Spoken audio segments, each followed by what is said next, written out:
everyone. Regulated by the Bar Council of India, a statutory body has been established under the Section 4 of Advocates Act 1961. Legal education in India, it has been traditionally offered as a 3 years graduate degree. However, the structure has been changed since 1987. So, after 1987, the legal education has two structures, as the 3-year degree course and the 5-year degree course. See, for the 3-year degree course, what is the requirement? The requirement is the graduation. And for the 5-year degree course, the requirement is 12th pass. Any institution which is imparting the legal education in India must be approved by the Bar Council of India. Keep this in mind, Bar Council of India. Law degrees in India are granted and conferred in the terms of the Advocate Acts 1961, which is the law passed by the Parliament both on the aspect of the legal education and also regulation of the conduct of the legal profession. Under the Act, the Bar Council of India is the supreme regulatory body to regulate the legal profession in India and also to ensure the compliance of the laws and maintenance of the professional standards by the legal profession in the country. However, for this, the Bar Council of India, it prescribes the minimum curriculum required to be taught in order for an institution to be eligible for the grant of the law degree.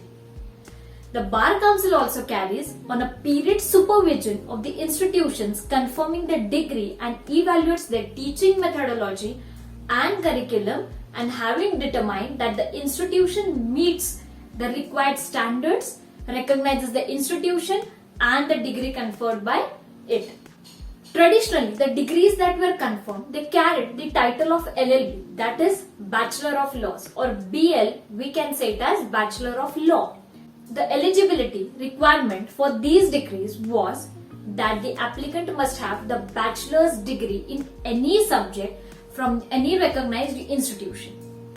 And therefore, the LLB or the BL course was for the 3 years, upon the successful completion of which the applicant was granted the law degree.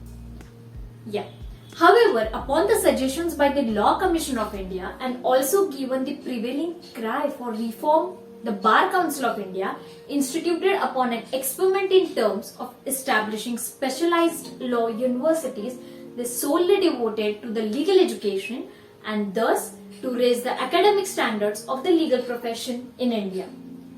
Now we'll see the interesting law universities.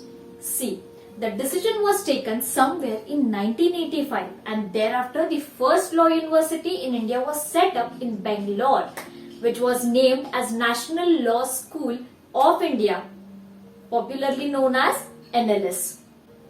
These law universities, they were meant to offer the multidisciplinary and integrated approach to the legal education.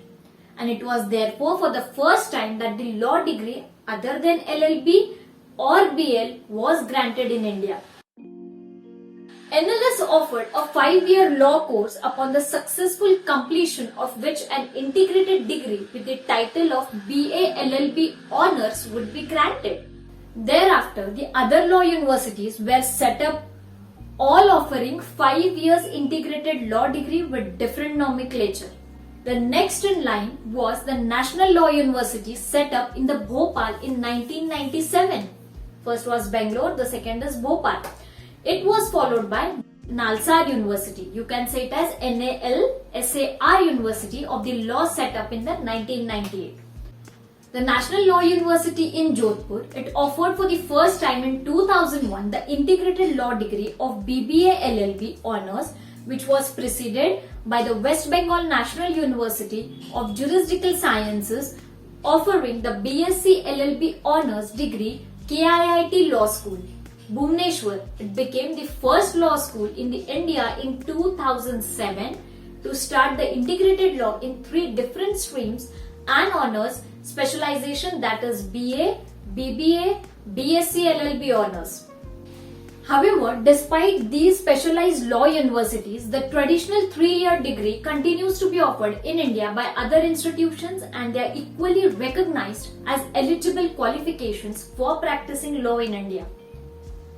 Another essential difference that remains is that while the eligibility qualification for the 3-year law degree is that the applicant must already be a holder of the bachelor degree. On the other hand, to be eligible for the 5-year integrated law degree, the applicant must have successfully completed class 12 from the recognized boards of education in India.